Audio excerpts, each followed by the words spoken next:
this one. It's coming.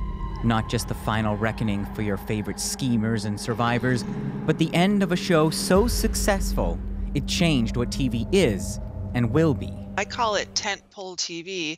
It taught TV executives that you don't have to settle for a garden variety, decent-sized hit or well-performing show. You can actually shoot for the stars and get this incredible franchise that spawns other shows. 5 Thrones spin-off shows are in the works, a testament not just to Game of Thrones' spellbinding stories, but the high-tech magic behind them. This shape of the wing here, this is trying to capture as much of the kind of air volume as possible to then move this huge creature.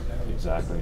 From the soldiers on the field to Daenerys' favorite dragon, the brains at this Vancouver VFX studio bring the world of Westeros to life. Taking, say, a clip of an eagle landing on a branch and trying to imagine an eagle that's the size of a 747 landing on top of a castle.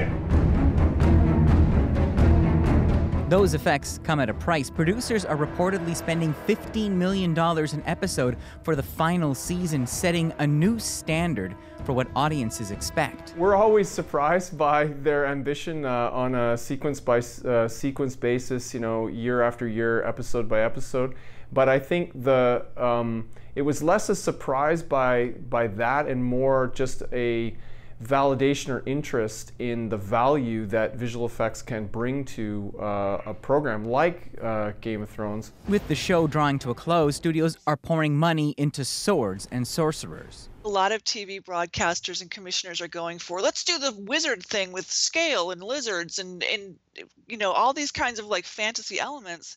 No, the human scale has to work as well. And I think that's what Game of Thrones does incredibly well. These are about 5 university students from the University of Toronto who end up being pulled to the first of all worlds. So it's like C.S. Lewis, Lion, the Witch, and Wardrobe, but a little more mature. Absolutely. Now you got me. See, this actor-producer grew up obsessing over the stories from Canadian fantasy author Guy Gabriel Kay. Now he's developing them for television. I wonder if Game of Thrones has helped even encourage Canadian storytellers to be more ambitious. Yeah, I think it's kind of done that to the whole industry, where we've realized, holy crap, we actually can spend $13 million on an episode and still make our money back.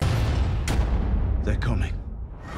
Whether any of the pretenders to the throne can find the same success remains to be seen as the final season prepares to stun audiences one last time. Eli Glasner, CBC News, Toronto.